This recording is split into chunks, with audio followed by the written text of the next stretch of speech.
prize money that Amazon gives goes to the students. So thank you to Amazon.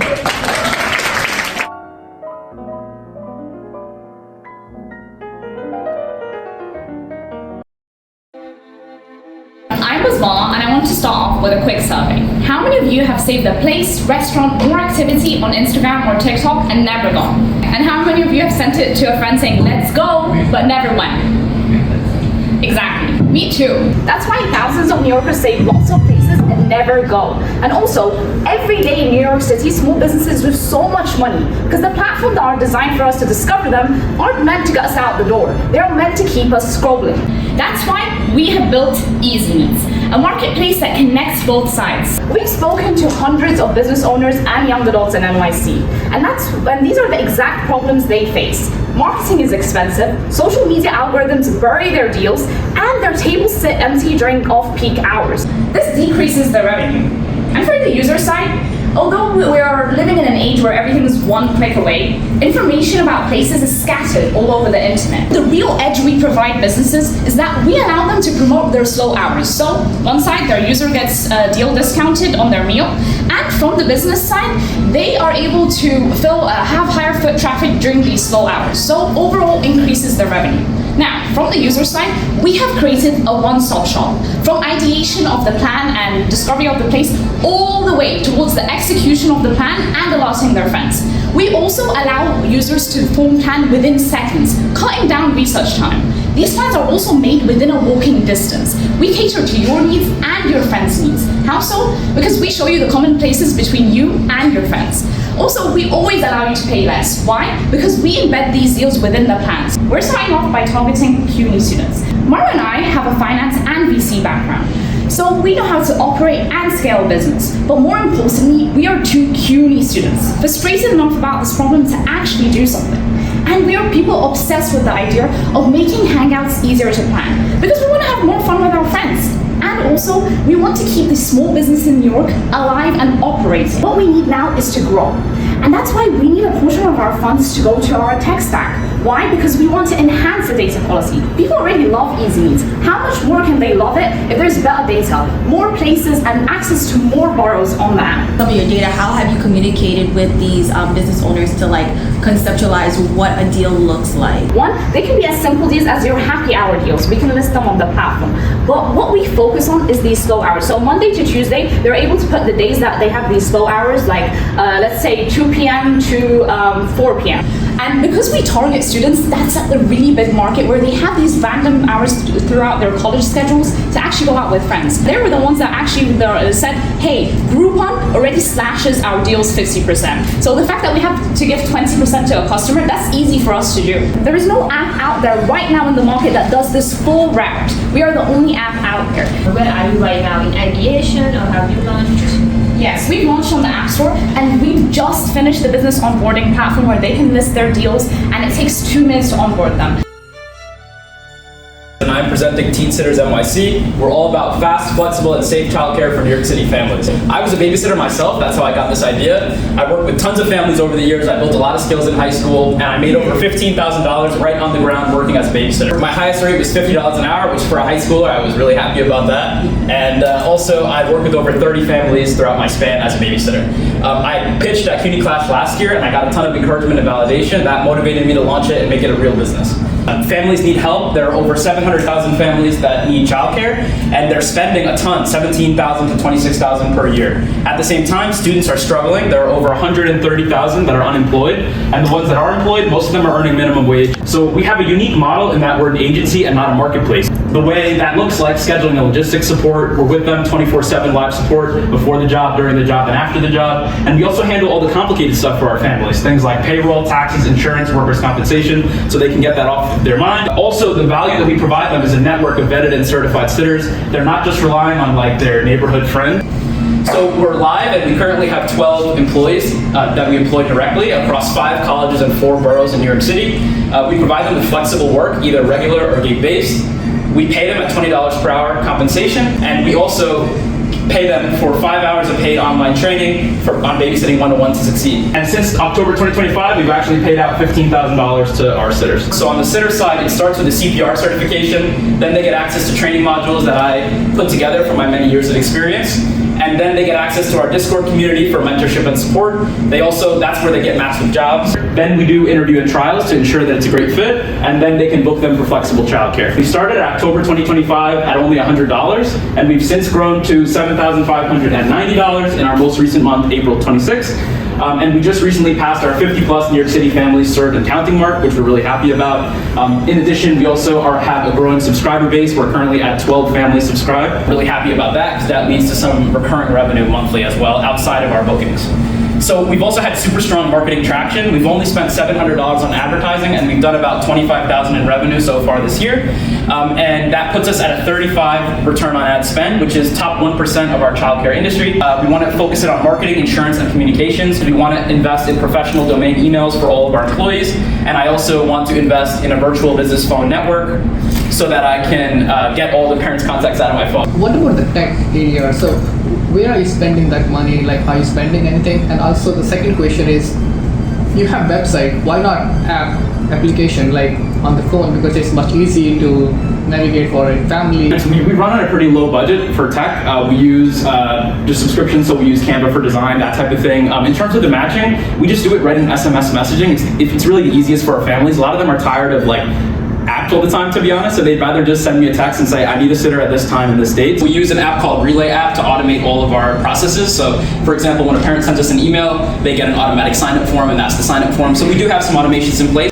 Are there particular neighborhoods or particular demographics in terms of the user side who you're targeting? The families, right? Right. Yes. On the user end, yeah. Yeah, great question. Yeah, so we have, I would say about 70% of our business is in the Park Slope area, which is a huge area in Brooklyn with a lot of childcare. So that's where we've had a lot of success. But what we're seeking is to break into kind of the more areas in Manhattan, areas around Central Park, and we're starting to get some clients in that area. But that's really a priority with our marketing spend, and it's hard to reach there because we can't reach them. So we're going to try to do social media and organic marketing to reach that specific area.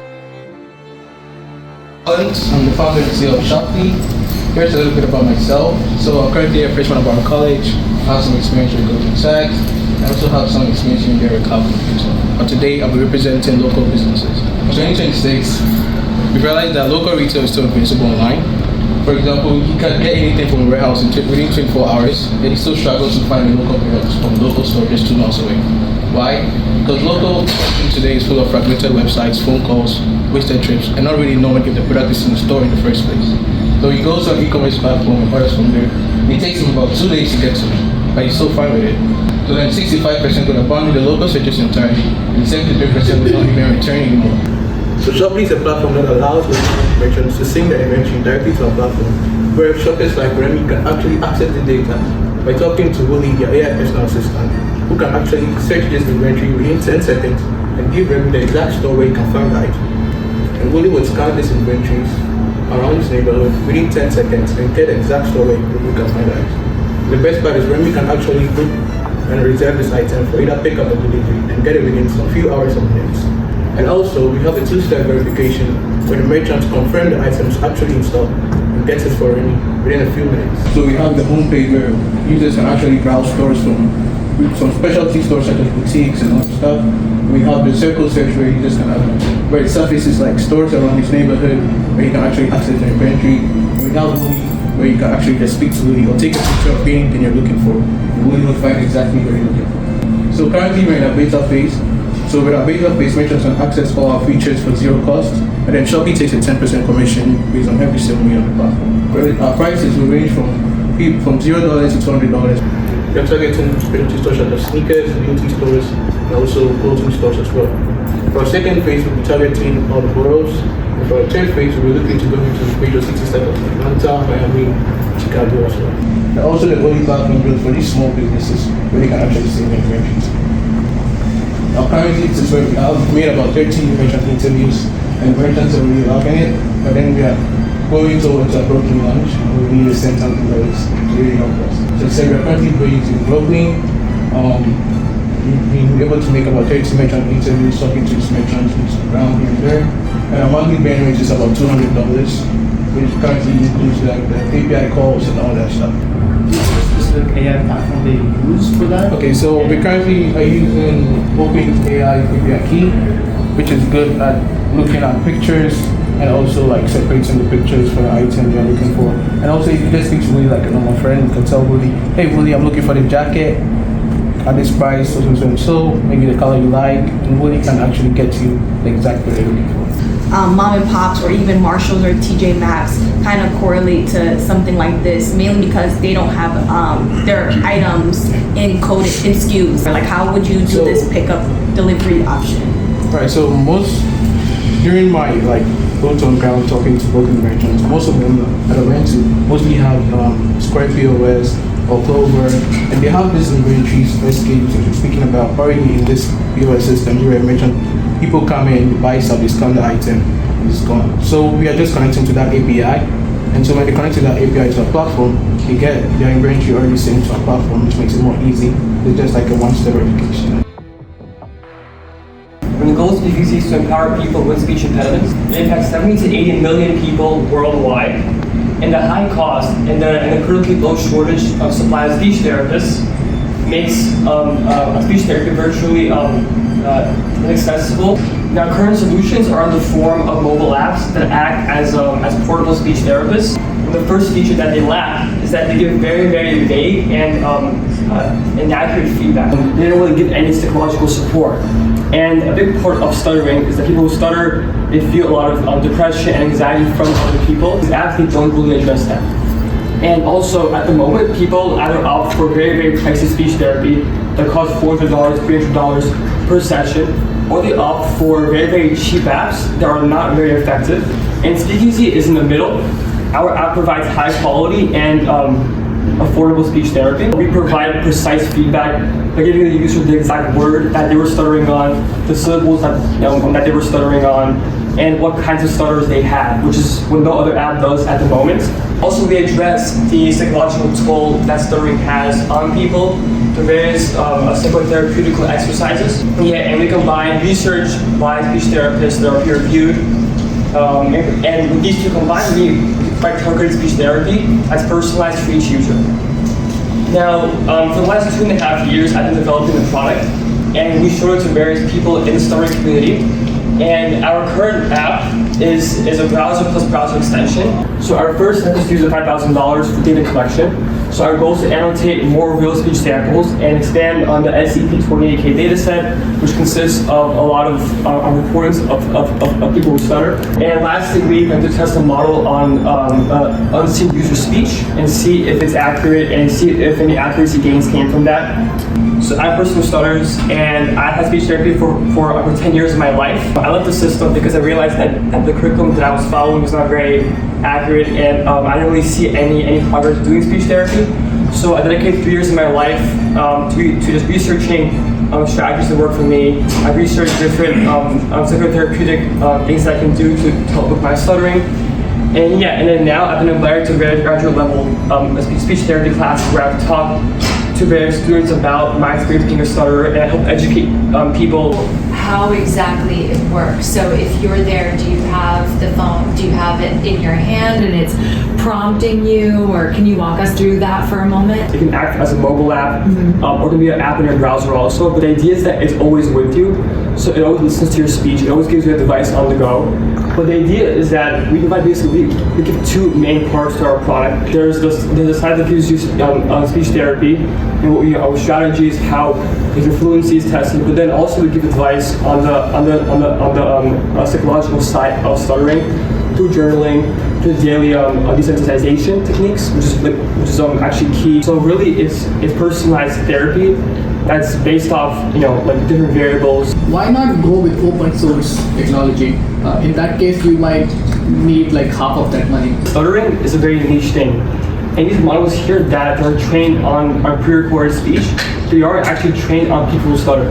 They won't even know what the person's even saying because it's not trained on these recordings. You have to basically add more data, add more recordings of people who stutter that's also annotated. That way it can better identify what kind of stutters they have. By day, I'm a preschool teacher in the South Bronx. teaching 4-year-olds about community and sharing. By night, I'm a full-stack developer architecting a social revolution, Pulse, which is the world's first self-cleaning social ecosystem. Every social media platform today is like a digital junk drawer. You have stagnant posts, inactive accounts, pretty much toxic noise that we have an algorithm feeding to us. Content never dies, so that the apps are never fresh. So we've essentially lost our agency. Pulse solves this by bringing a natural cycle of life to the digital world. We replace hidden algorithms with digital entropy.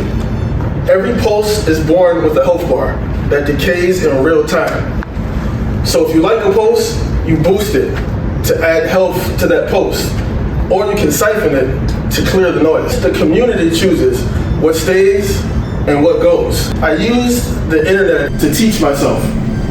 So I've pushed myself through 66 different iterations to build an entire cloud infrastructure from scratch, all while using a 2012 MacBook. Pulse is protected by the 7 guardians, a multi-agent AI workforce I've architected to manage the ecosystem autonomously. So we have Michael, who will serve as our shield, suppressing toxicity and hate speech in real time. We have Ariel, that will govern the mathematics of decay.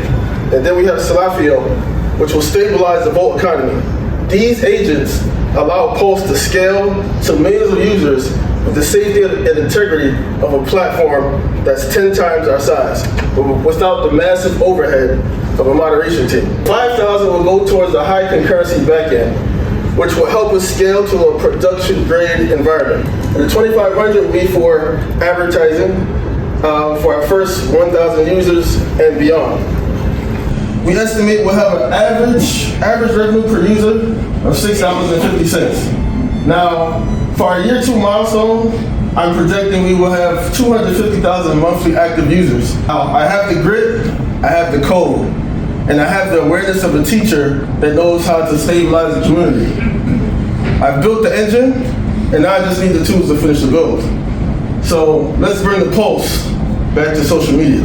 I know you said you're B2C, but it seems like it's more leaning to B2B because you are trying to, if you could explain to me the process of how you link Pulse to like a social media platform. So you know how Instagram, whenever you put up a post and you get likes and whatnot, and it stays there essentially forever. So Pulse, you put up a post, so this post will have to be high value content. And when you put up this post, the community will decide whether it essentially stays for whatever amount of time, or if it deletes itself permanently. Oh, so Pulse is a separate application that's outside of the like Instagram, or is it? Yes, it's separate. It's its own social network. Would the community decide that, or would the individual algorithm, individual user decide on their own algorithm? So now, if you like the post, you'll boost it to give it more life. But if you don't like the post, you can siphon it to essentially take away some of the life. So essentially, the community is deciding what stays and what goes. I'm Mayan. I'm the founder and CEO of Popped Up, and I've spent the past year going to and hosting pop-up events. Discovery's random, lines are long, and there's zero visibility. So for attendees, every experience is a hit or miss. That's why we're building Popped Up. We provide real-time pop-up discovery and live community updates, like wait time, product availability, and event experience. So you know whether and when to attend an event. But what happens when someone shares a really bad experience? Or a really good one? Well, right now, brands have no way of finding that out. When I waited 5 hours in line in negative 10-degree weather, on the brand side, they saw that they successfully gave away a product. What they didn't see was how they lost me as a customer. Brands still fail to measure event success. And we're here to bridge that gap. With every live update in the app, it feeds into this dashboard, where in real time, brands can track engagement, attendee sentiment, wait times, and turnout. And we're starting a pilot program, where brands can pay $49 per event for these analytics, and then expand into an annual subscription of $14.99 for unlimited insights. This pricing model will scale as we grow. But how do we know brands will choose us? Because right now, this level of visibility, it just doesn't exist. And we already have validated demand on both sides. We have over 2,000 users on our app waitlist, and we have 6 brands lined up for our pilot program. We've also hosted pop-up events before, partnering with major brands like Red Bull and DoorDash, and emerging startups featured on Shark Tank and Forbes. Here's what one brand had to say. We were impressed with the data and insights. You know the crazy part? That was before we built anything, when we were manually collecting data. We're turning that process into a scalable and automated product. And our team has experiences on both sides of this problem. I've hosted pop-up events with thousands of attendees, and I gave a TED talk on experiential marketing. Our developer leads, Jennifer and Medina, have strong full stack and data experience across places like Google, BNY, Booties, and Morgan Stanley. So we understand the user experience and technical execution needed to build and launch. We're not flying blind. We're being guided by an experienced board of advisors as well. Today, we're asking you for $10,000. We launch our app June. We partner with brands by August. And we can reward our community before the end of this year. How do you find the wait times? So it's user reported, so we're crowdsourcing this information, and with the information that's crowdsourced, it feeds into this dashboard where it updates in real time. What is your North Star metrics among all the competitors? The unique thing about our competitors is that they're purely focused on events. We're focusing on pop-up events, which has unique circumstances with live updates. So really, it's getting the information that attendees are saying about the event on the app and giving it to brands. Because right now, brands have no way of finding this out. And right now, if they were to use like an app such as Partyful or Luma, that's mainly tracking RSVPs. We're tracking what these attendees are saying and the feedback that they're giving to the brands. When you package it to these events or the company itself, how does that package typically look like? Right now we're starting with our app. So we're making it on the app so they can check in real time because we're targeting startups that have a lean team. They're not going to be checking their laptop every minute of the event. They're going to be checking their phone. We've asked and interviewed brand founders about what kind of tools they use, and they typically use the event apps on their phone. So we're starting with this, and then we'll expand into like a website. And this is focused around curated, like influencer curated events. We've talked to startup founders about, and these are the next things that they want. So that's something we're keeping in mind. This is specifically for attendees, not specifically for influencers right now. The outage was for about 15 hours, which you might have noticed your Snapchat or Reddit not working. But imagine those people whose financial accounts could not be accessed or the health account could not be accessed. This costed the company $500 million, as well as the global economic impact was for about $1 billion, impacting 70,000 organizations. Who's solving this during this peak stressful time? It is the on-call engineer who is supposed to be woken up any time of the day and figure out how to bring the whole AWS back to working position. They have to scrape through logs and logs of AWS, understanding where the problem is, as well as find the logic which is breaking in order for the solution to work back on its feet. They strategize, put up a team together, and they put up an implementation. At this time, AWS has already wasted 1 hour and 30 minutes, and they have already wasted about $1 million on their per hour down cost. Where does on-call come in? We give our on-call engineers all the solutions in one platform. The on-call itself judges whether it's just a noise or it's actually a problem for engineer to be paged for. Once the engineer comes on the platform, they see the logs in the platform instead of them going to find it, as well as all the logic that they need in order to find a solution for this. The best part of on-call is the AI diagnosis, which gives the 91% of the confidence. It gives out the root cause analysis, as well as what happened, what caused the problem. It gives as well the engineers all the actionable points, which also results in being human in the loop and making humans make the judgment whether to take that call or not. The postmortem is done using the engineering notes, as well as the engineering notes are taken to retrain the system on making better judgment for future. One of the best features that we are bringing up is an MCP server on top of the on-call, which allows other platforms to use us using their agentic flows, as well as a live feature if a solution is seen not working, the engineers can actually chat with the system to ask for a new solution to execute here. We also have a lot of interest by the private investors, and we are ready to present this on for the 4 upcoming applications for YC as well. The customers which we already piloted with this is already happy because we are reducing their 50% of their on-call management. We are a team of CUNY developers. All 4 of us are engineers with one of the best companies, some working as a quant engineer, New York Times, as well as Amazon, and I already have an offer from Goldman Sachs, but I don't want to take it. I want to build this. So please help us build this. Thank you. Who are the users?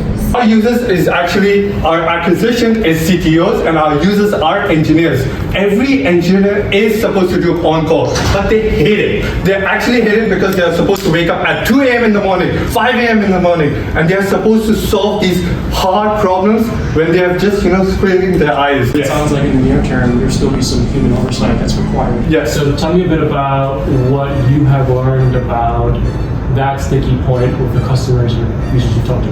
Absolutely. The best thing about this is if it's noise, the system does not trigger any warnings to the engineer. It solves it by itself by triggering already guided solutions for it. My name is Jessica Gomez, and the picture behind me is the reason for everything I'm going to tell you today. My grandfather had an incredible green thumb. These plants became the reason he used to get out of bed every morning. He really didn't realize it then, but what he was doing was actually helping him with loneliness. For about 28 million seniors in the US living alone, this is not just loneliness. This has become a clinical crisis. I went out to our local senior centers and I've spoken to some of the seniors there one-on-one. About 80% of them have also said to me that they already talk to their plants on a regular basis. Sensors inside the device will monitor the plant's growth factors, anywhere from light levels to soil moisture levels. The readings are then processed by our voice companion living inside the device. Let's just call him Willow. Then Willow will alert the senior about the plant's conditions. Then Willow will actually start a conversation with them. So finally, Willow will learn from the senior, anywhere from their habits to their likes, dislikes, and over time, they will develop a sort of friendship. We have super low cost sensors and also existing technology, so we don't have to start from scratch. My background in emergent media technologies have actually helped me create the start of this. We have a working prototype that you see here, which I built from the ground up. See, our competitors use really crazy robots as well as very complicated technology for our seniors to adapt. But we start with something they already love doing. $1,000 will be for hardware. $2,000 will help us build our first 10 units. $2,500 for the voice integration, and about $2,000 for beta testing. Size of the market, how would you determine that? Well, as you can see, there's nothing really out there that combines nature and something that actually they love doing, right? Usually we have screens or buttons. So we're basically asking the senior to adapt to something that they don't know. But we start with the plant. So the plant becomes sort of like the medium for PlantPulse to speak to them, right? This plant lives with them 24/7, right? So we're just making this device to actually be a companion for the seniors. What it's supposed to say back, like to the senior? To the senior. Okay. Yeah. So yeah, so it will definitely say something like, your plant needs a little bit more sunlight today, or your plant needs a little bit more water today. So something simple that actually the senior can understand. So it wouldn't be anything complicated, and it wouldn't talk about the levels. It will translate it into a language that it can actually understand. The way they would benefit is that they don't feel lonely once their family is gone, right? But the plant actually always needs something. So the fact that the plant needs something will be an event trigger for the device to actually maintain a conversation with them.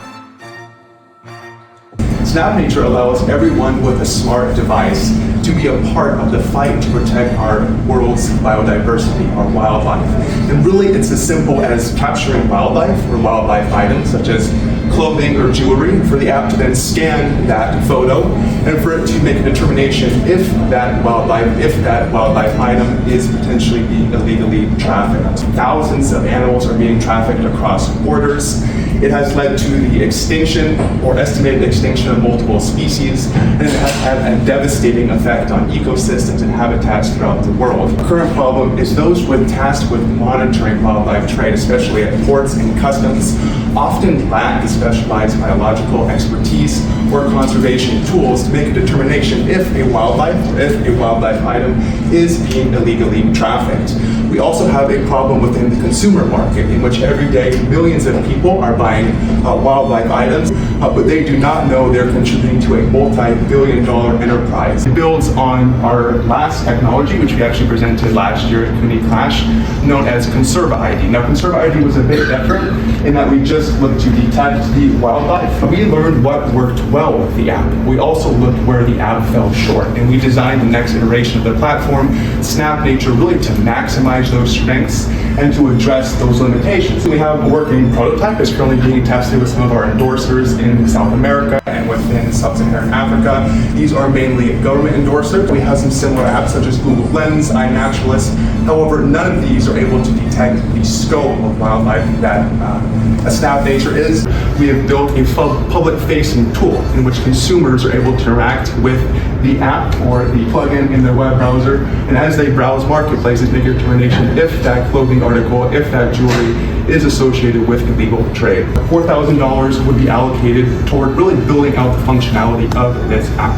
I've gotten several calls from agencies worldwide who have a great deal of inventories, and it's a matter of getting my team there to scan those items, to scan that wildlife, and for us to then train the model in order to identify it. And then finally, we're going to build out a website and then invest some of this into training and instructional development. We're of course going to continue to pursue grant funding. Unfortunately, a lot of the grants here in the United States have been cut as it relates to environmental crime, so we're pursuing this through an international lens.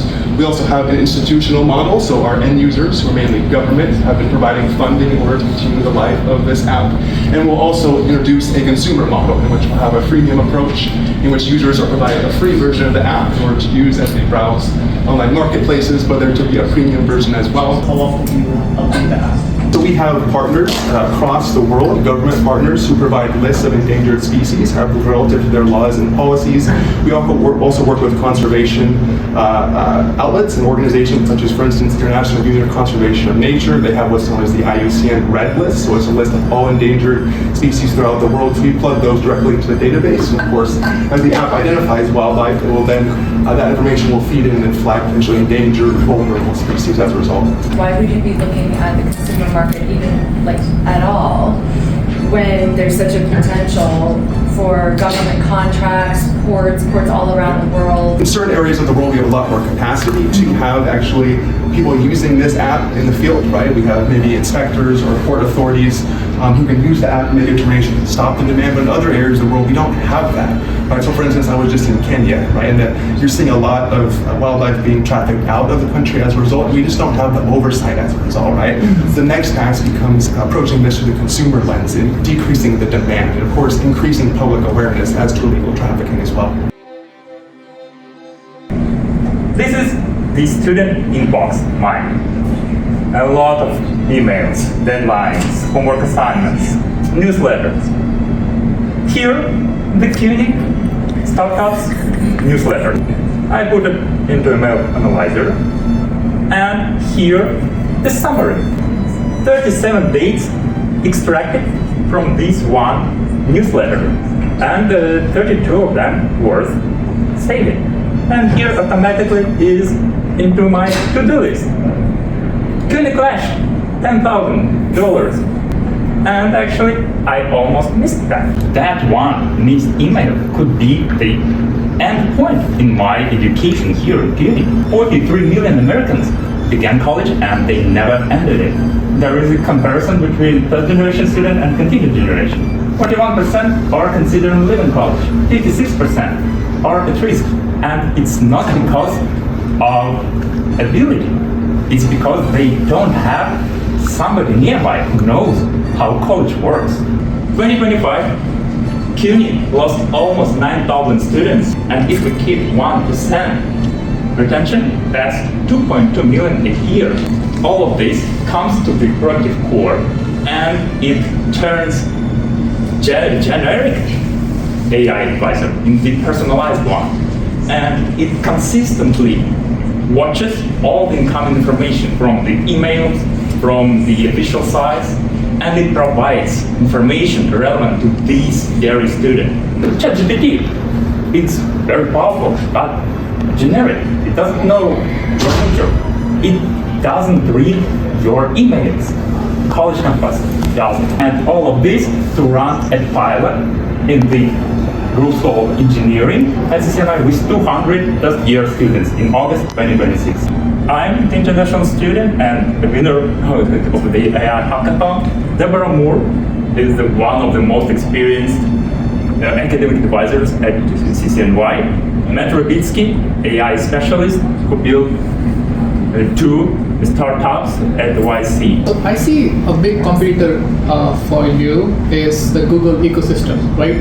So if I go to Gmail, I write in Gemini something and it connects to me to the notes and to-do list. How are you gonna cope up with the market, which is bigger, broader right now? I'm considering the CUNY system as Outlook emails. And the Outlook, actually, you even cannot forward letters from your inbox to the, like, let's say, Google inbox. Being a student myself, I wonder why are you targeting only CUNY students and not other demographic? As CUNY students is just the beginning. So that's because I am a CUNY student and I'm trying to start it from the CCNY where I'm studying at. I'm a first-generation college student on a new path, totally on my own. I currently work at a bar, and sometimes I question if college was even for me. When I first started at a local community college, managing syllabi was super difficult. 4 or 5 at a time, dates, calendars, notifications. It didn't really work for me. I asked other students what they would do, and there really wasn't much of an answer. It was sort of like the blind leading the blind. And across the country, a third of college students are first-generation students. So I built EDDY. EDDY does the hard part for you. You give it all your syllabi, it takes all your assignments, deadlines, exams, puts them all in one place for you so you can see the bigger picture. Current platforms for students only show 1 day at a time, 1 class at a time. Every week, EDDY goes through your syllabi and parses out information that's specific to you. EDDY will let you know what is the most important thing based on grade weight, because EDDY does feature a grade calculator. So if you have a test that's worth 20% of your grade and it's due this Wednesday, it might be worth focusing on that versus something that's worth 5% of your grade. It does feature like a reading tracker to let you know how much time you should potentially block out so you can get the reading done and actually show up prepared. EDDY also offers KPI-style insights. You can see, are you meeting your goals? How far are you from your goals? What's close? Everybody loves a deal, and all this information is available for about 15 cents. Think about it, less than a cup of coffee, you have an entire workflow for the semester that changes with you and understands what you need. 22,000 students is how many students we could be able to service with the current prototype of EDDY. The group I want to focus on are students in CUNY SEEK program. SEEK is a program that helps students coming from underserved and challenged communities just like me. I want this to be a tool specific for CUNY. CUNY is a huge population of students from so many diverse places. Some of the professors don't really stick by their syllabus. Some of them assign work randomly, or some of them, they don't have it right space, they just communicate through email. 1/3 of the prize that's going to go towards research and development is a Chrome extension, so your screen can actually be read. The biggest issue I had with uploading syllabi, it took me so many different ways to get different syllabi to work from different professors. They upload in different formats, RTFs, PDFs are broken, so the easiest way would be a Google Chrome extension that could read everything on a screen. Currently at the moment, Brightspace, their API is private.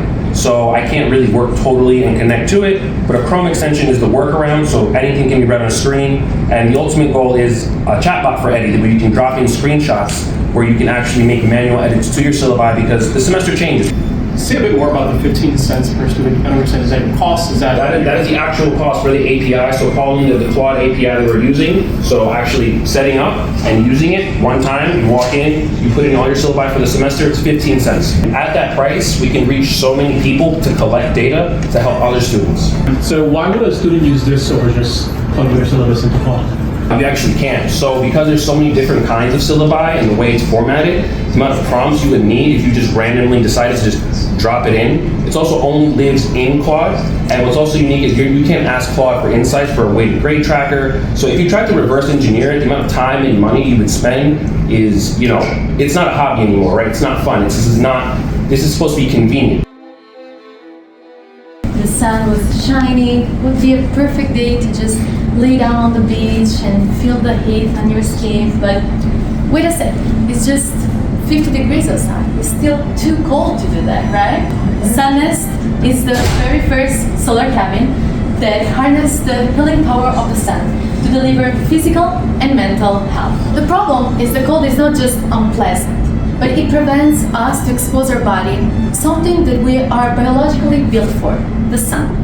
That's why millions of people every single winter suffer from mood decline, half of us has vitamin D deficit, and 16 million of Americans suffer from a form of depression called seasonal affective disorder. New York City gets actually more hours of sun than Rio de Janeiro. And we still don't know how to use this big resource.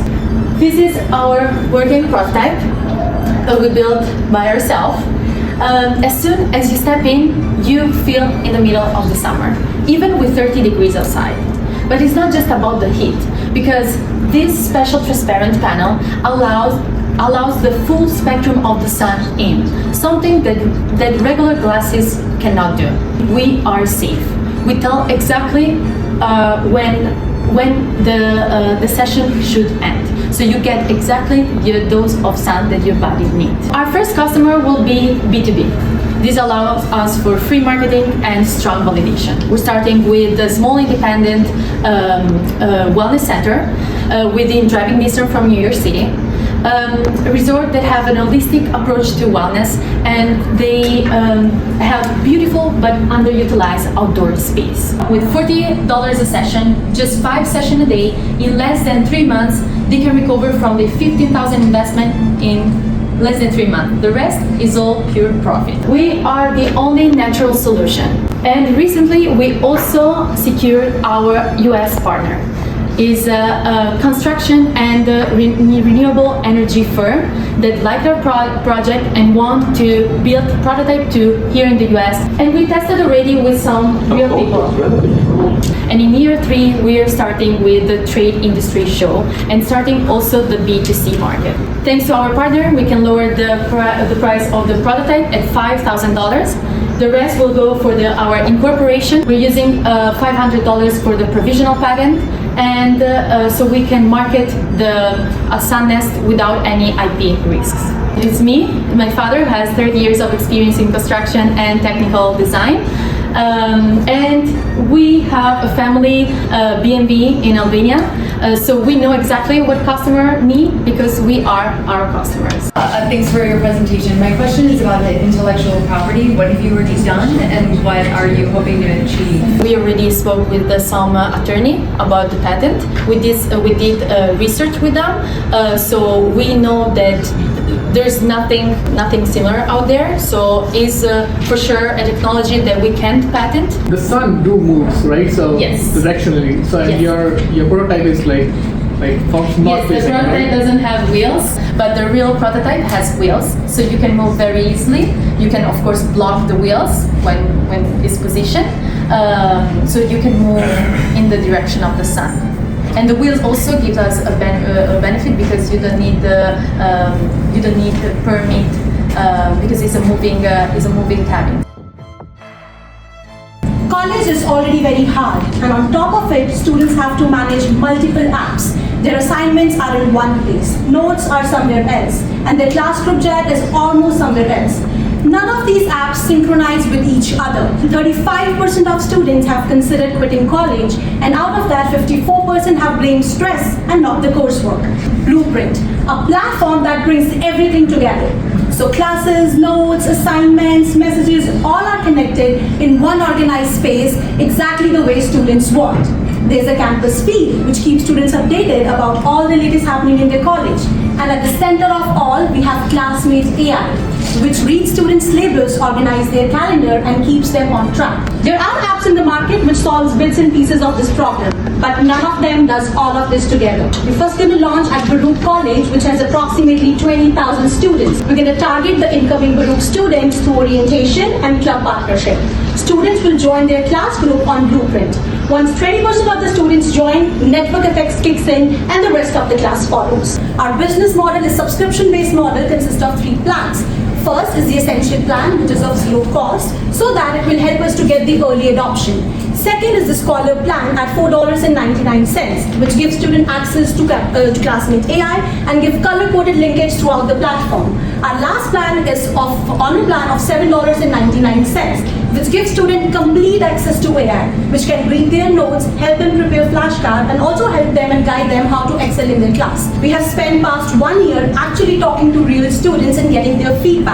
Students really liked our product during our demos. $3,000 will be used to cover the AI infrastructure costs so that we can give access to students free AI under the Honor plan. And $2,500 will go towards campus growth, orientation, and club partnership. Our founder, Harshdeep Singh, handles product strategy and execution. I handle marketing, and Ravneet Kaur takes care of operations. We do have a product development team offshore. I am a Baruch student, and we were the students who have faced this problem, and we want to build a solution for the upcoming students. Thank you. Has it been created or in the process of creating the back end or the visual of this? So we have created the MVP. So this is the demo of our product. That's how it looks, but it's yet not live. We'll be launching next semester, that's fall 2026 at Baruch College, but it's already set up. Right now it's being in the development team is working on it. Every student being in that group chat, you mentioned earlier that after it hits a certain number, it's going to activate a certain slide that you mentioned. So does every student must be in the group chat? The group chat has been pre-designed in our app. So once the student will join, for example, I'm a Baruch student, I'll join with my Baruch class, Baruch email ID. And once I join, I'll put in my course details, and then I'll get these details of the course, that is account 5000, account 560, fintech 1202. And once the student click on that group, it automatically they can join it. What data source is being scraped to determine find email address to a class that a student is logging? So we have ourselves filled, there was a data source on the backend team, we have talked about it, and that's free source available where all the CUNY courses and classes are there. We have linked that to our app from where we have fetched the data. But you're creating that data set yourself? Or no, there's a website which is a public source which contains all the CUNY courses, what are the classes, from there we have fetched. Shelfie is a platform where small business owners can list their space, and entrepreneurs who have a physical product can book shelf space directly from our platform. On one side, we have retailers that are leaving money on the table. They have empty shelf space, and some of them don't really have a great product mix. On the other hand, we have entrepreneurs who have great products, but nowhere to put it. The retailers can list their space and create their own terms, essentially creating another stream of revenue. Entrepreneurs are able to access our website, book shelf space directly, cutting out any additional middleman or brokers. We have no startup fee, no subscription fee. We have direct access to shelf space, and we also have a cross-marketing feature. We take 10% commission. Think of it as booking a hotel, there's a service fee. So we have created our LLC and we've requested trademark to protect our company. However, what we're most proud of is our community outreach, reaching out to our senators, our councilwomen, the chambers of commerce, our economic development centers, speaking to entrepreneurs and business owners. We have been able to put together a list of over 200 businesses that can benefit for Shelfly. Well, we're asking you to fund the winner. We're looking to have an app developer to redo our website. We want to be able to confidently say, when you put your credit card information on our website, it is secure. We want to be able to go to conventions. We want to be able to be in places where hundreds of people are there. I'm Shanice Jones. I've spent the last 18 years in the real estate and property management industry. I also have experience in the fashion and trucking industry. Our co-founder, Jesse, has spent the last 25 years in the consulting industry. We are more than qualified to build and scale Shelfly. For me, I'm unclear about the market. Now, small entrepreneurs with small products, an entire store is one, very expensive, and two, they may not have enough inventory for that. Shelfly is looking to meet you where you are. If you have 50 items, we can find a shelf for you. If you want to scale to 100, we'll find a bigger shelf for you. It's all about meeting someone where they're at and helping them grow. Do you have a personal story behind this product? One, we wanted to start and rent an entire store. However, last winter, I'm from Southeast Queens. Last winter has been very harsh on our mom and pops in that area. Seeing the stores empty really struck the chord for me.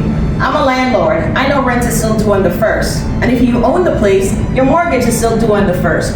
How can we help store owners to get additional revenue in order to take care of their priorities?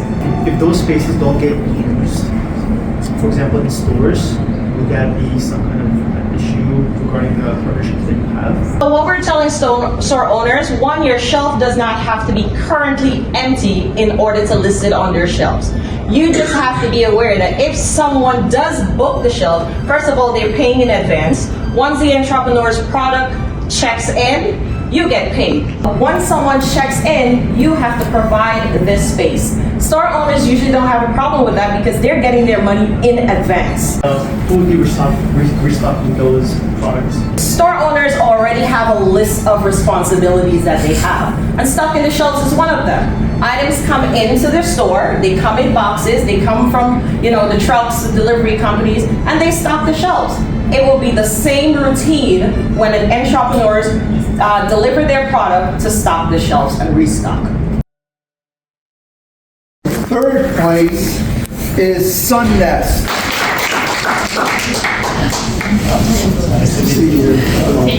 And second place is On-Call AI.